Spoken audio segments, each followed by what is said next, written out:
Hello, hello. Happy Thursday. It is not a very happy day. It is a pretty bad one, but here we are with another Chainsaw Man stream. Episode 5 as a whole, I'll say it right now, this might be one of my favorites. I really enjoyed episode 3, I believe it was, right? But this one's really good too. So, let's get into it. We opened the episode basically right where we left off, right? With Thirsty Boy Denji and all that. That's basically the opening, and there's really not much else to say there, right? Denji is a very thirsty boy, he's a very happy boy, and all that happens. And obviously the whole chop scene as she just bonks him over the head was some good fun. Though, the fact that this was played up so much, and the fact that we would later see Makima do the same thing, has me wondering, what if Makima's ability is to somehow learn things? So maybe Makima can, like, see through somebody else's eyes? Maybe she has made a deal with the Eye Devil? People don't really fear eyes, though. Well, regardless, I find it very curious that we saw the scene replicated almost 1-for-1 between Power and Makima, right? Which is sort of sus.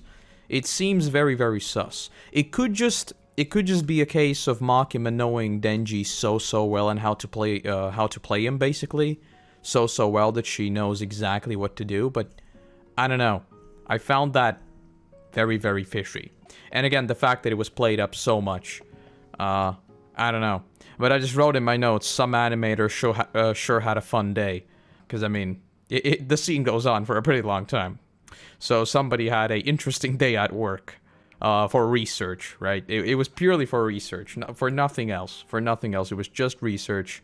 And obviously the whole early parts of this episode is Denji just being frozen, right? He's just walking around, stumbling through the day, absolutely stunned. And that's basically the end of that. So then we get to the scene I was just talking about, right? We see Denji doing a whole bunch of paperwork about the devils, but then he says that he got what he wanted, and that he's still not exactly happy, right? He's sort of, well, what now, right? Which I think was a surprising bit of, how would you call it, seriousness in the midst of Denji's very sussy dreams and all that. So, that was pretty cool. But obviously, for me, I just wrote, look at the window, oh my god. Because again, the animation here is so good. So good. Like how the light just falls through the windows. It's perfect. It's perfect. But yeah, here again in my notes about Makima, I said, LMAO, she's playing Denji so hard it's not even funny. So yeah, so here she does the same thing as Power, right? And Denji is once again stunned. And I mean, the fact that she's like, oh, you need to know the person, right? And she's clearly getting, like, super close. That is so sus. Like, Makima is the sussest person in this entire thing. And again, I feel like there might be something to her, like, knowing exactly what Denji did with Power, maybe? Maybe she can somehow get information.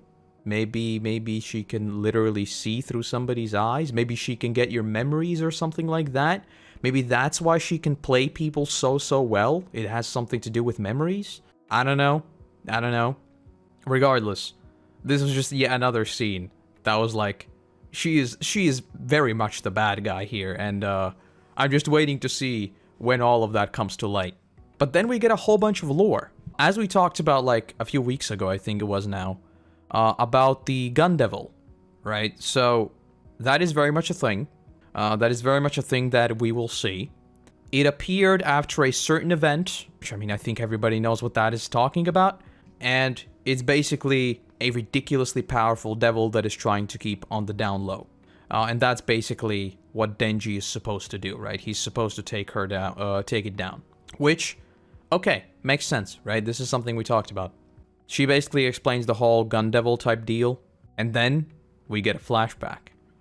And I'll be honest, I thought this was just a generic flashback that had nothing to do with anything, and I was like, oh, okay, so we're going to get a little bit of lore, right? Maybe this is just some random kid and all that.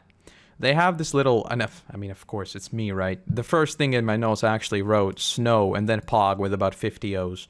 Because of course. Of course. Please give me more snow. I love snow. Everybody needs more snow. Snow is great. And of course, it was very nice here. We need more anime set in snowy areas, is what I'm saying. We basically see them have a snowball fight and all that, right? And the sickly one, the younger one, runs back home to get some gloves.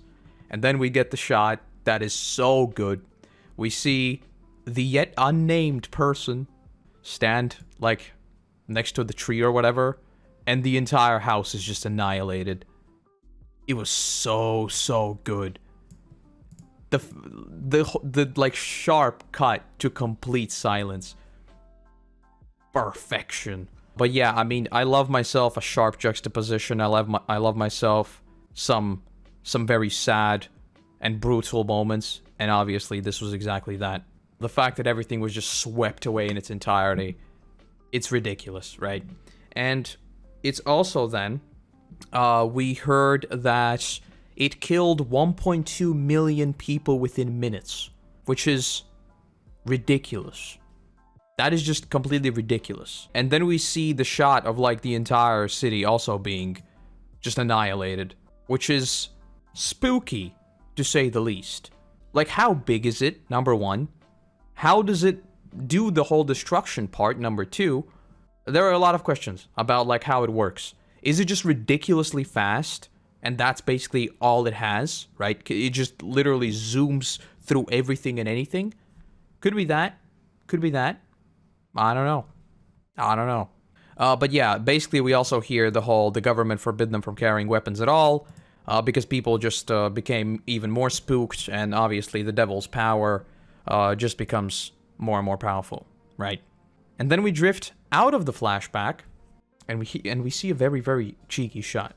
I think it's supposed to be a bookshelf, like, between them, right? We get Makima and we get Denji, and there appears to be a split between them.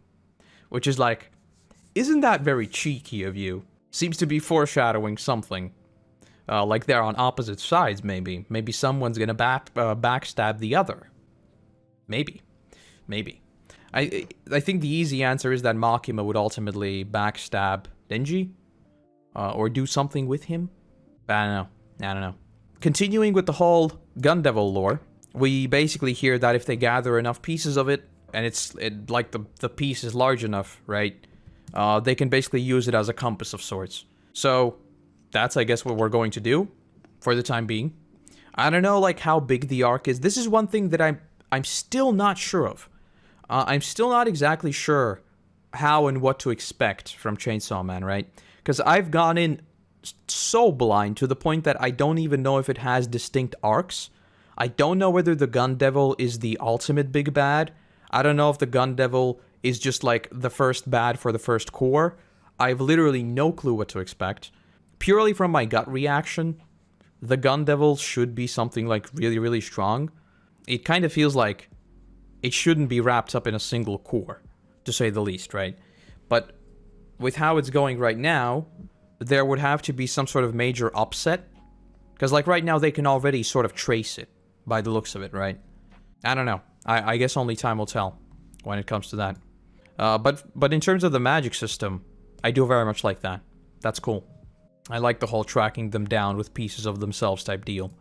And yes, we then get the big reveal, which I feel stupid for. I did not understand that Aki was supposed to be the kid in the flashback. That was very sad.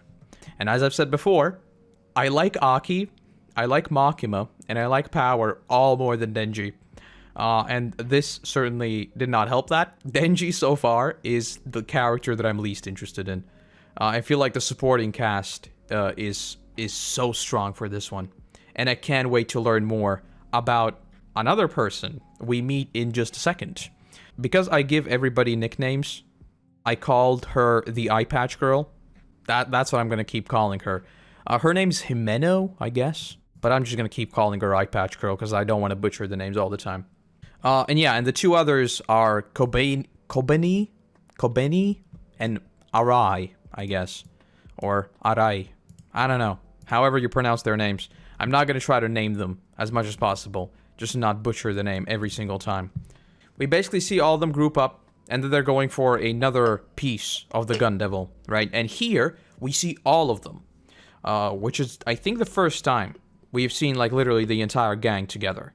And Denji is once again carrying that axe, which I guess is going to be his weapon of choice for the time being. Every time until he, like, until he decides that it's Morbin time, he's gonna use the axe. Which, I mean, fair enough, I guess. Fair enough, I guess. But one thing I'm really looking forward to is their group dynamic. Like, Power and Denji, the two of them already, are just pure chaos, and I love it. And then we have, like, one of them that is super scared, and then we have the dude who's sort of the comedic relief, but sort of also by the book type, and then we have Aki, who is completely by the book. Obviously, all of those are super, like, tropey personas, but I really, really like it. I can't wait to see the shenanigans they get into. The eye patch girl promises to kiss Denji, or whoever is the first one to, like, kill it or whatever, and then all of them run off again. And then we get another flashback, where we get a little bit more story about the eye patch girl. And this, I absolutely loved. I absolutely loved how just, what's the word for it? It wasn't really lingered on, right? It was just a hint at what she's seen and what she's experienced. I hope we learn more about her, but so far, I loved it so much. We basically see them at the graves. She's obviously his superior, right? And he's like, I'm your partner now. And she just turns around and says, oh yeah, I've had like 6 of them already. All of them are dead. And that was like, okay. Because I thought Aki was like the big Chad in the group. But nope. The eye patch girl is the boss of this entire thing. I really hope she does become like a recurring character. I feel like that, like, emotional baggage will be really, really interesting to see. Especially with her partners being dead, right? And Aki is her partner. That always breeds a lot of good drama.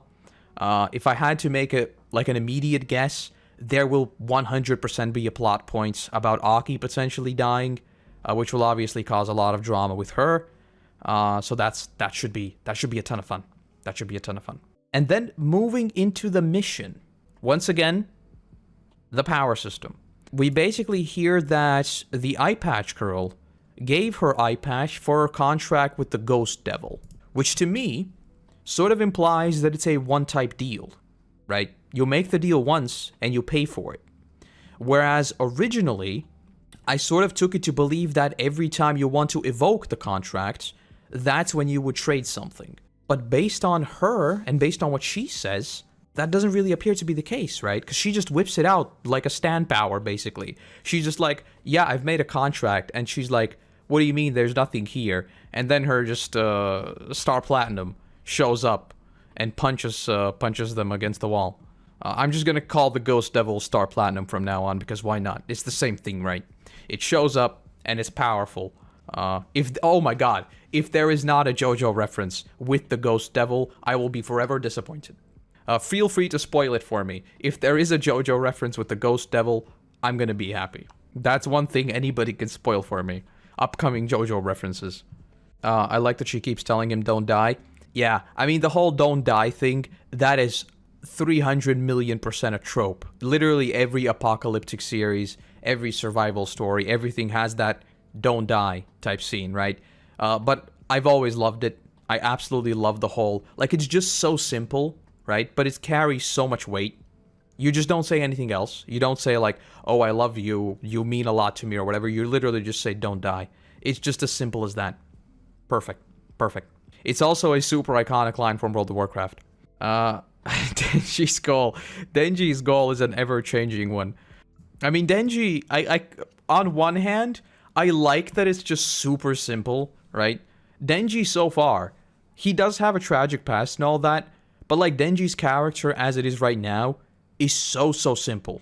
And on one hand, I sort of like that.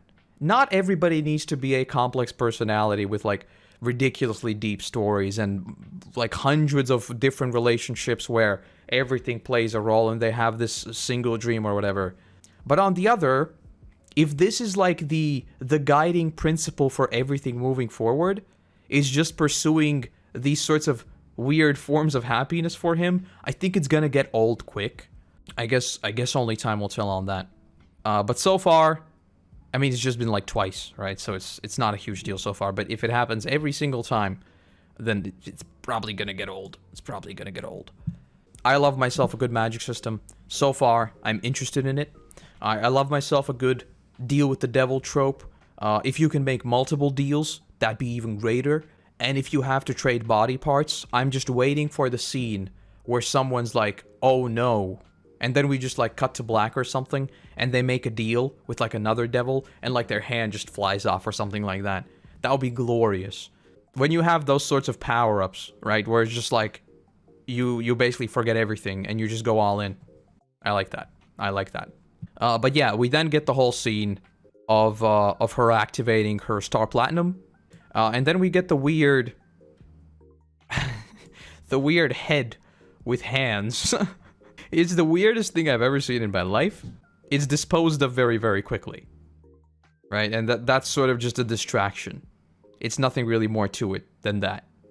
But then, in a very, very JoJo type scenario, we walk up the floor, but they're still on the 8th floor. And they just keep going. And obviously the 5th ending, which we'll talk about in a second, is also that, right? They just keep walking in circles, basically. And it's just this infinite spiral. So, question is, what type of devil it is? I mean, clearly it's an illusion, right? So, could it be something about illusions? Maybe? Deception? Maybe something like that? What are you doing? My cat is trying to climb doors. It could be a lot of things, generally. I don't think it's something like fear of heights or anything like that, right? Because this one appears to be illusion-based. I know there are like a lot of these very, very obscure fears, right? There's like the fear of holes, for example, and that has a specific word. Don't look it up. You don't want to find out that you have that fear because it's ridiculous. I looked it up thinking that it's dumb, and then when I looked it up, I never want to look it up again. It's just not good. It's not good. But there are a lot of these fears, right? There are like fears of tunnels, fears of staircases and whatnot. There are a lot of these very obscure ones, so it could easily be something like that too. But I love the concept. If its ability is just to deceive you to the point that you don't know you're climbing floors, that's really, really cool. That's really, really cool. I always love myself.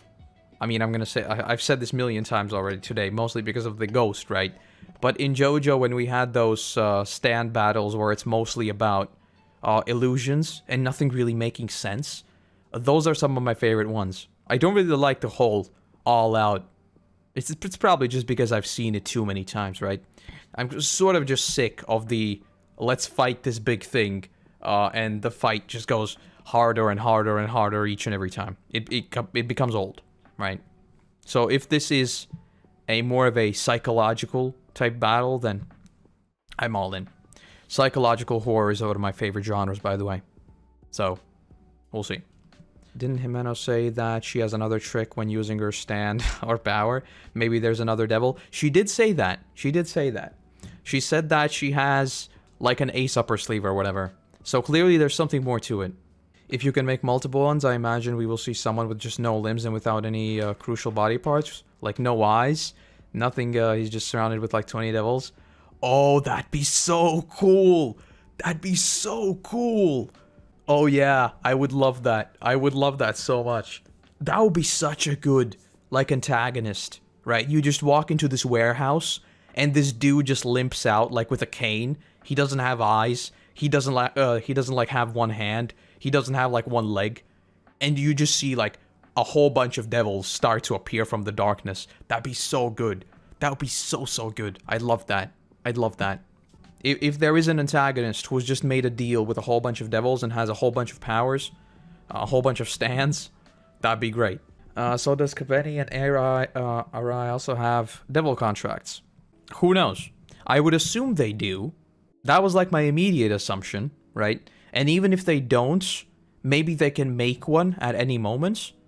That was sort of my assumption. But it could be that they are your obligatory, like, normals, right, among the squad.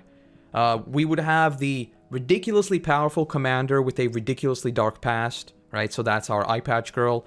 We have the by the books with a somewhat tragic past, like her younger partner, right, so that's Aki. Then we have the two wild cards, And we sort of need someone who's normal, right? The balancing force. So one of them, or potentially both of them, could be you're just normal people. Mentioned that Kobeni, the girl, has moves, but is very scary. She did say that, yeah, that she's like scared all the time, but she is very powerful, right? So it could be maybe that she has a devil contract in her back pocket at all times, or maybe she is just like one of those characters who's like super scared, right? And we sort of were like, what are you even doing? And then suddenly she just like drops her head and then raises it up and it's just a completely dead stare and she just goes ham. Who knows? Who knows? If her fighting style was like hand to hand or something, that would probably be pretty cool. I wouldn't be against them just being like your normals of the squad, right? Because I feel like that also lends itself to storytelling much better. When you have normals and you have these people with powers, it just opens up a lot of doors where they sort of need to assist each other in ways that they normally wouldn't, right?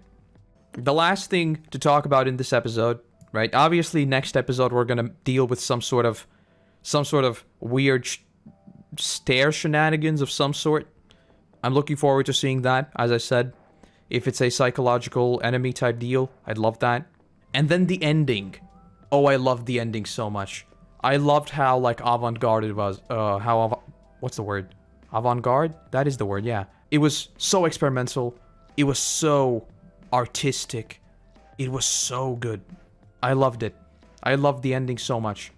It's just like these abstract puzzles and sorts, and then there are like the folding shots, right? And then Makima is literally portrayed in these two sides, which I also think is some neat foreshadowing there. It was so cool. All the optical illusion were sick. Yes, yes. And then probably my favorite shot of all was the very ending one, where we see like all of their faces just folding in on each other, and ultimately it's just Denji. That was so good. That was so good. This ending, in terms of visuals, I think is my favorite one. In terms of visuals, I think so.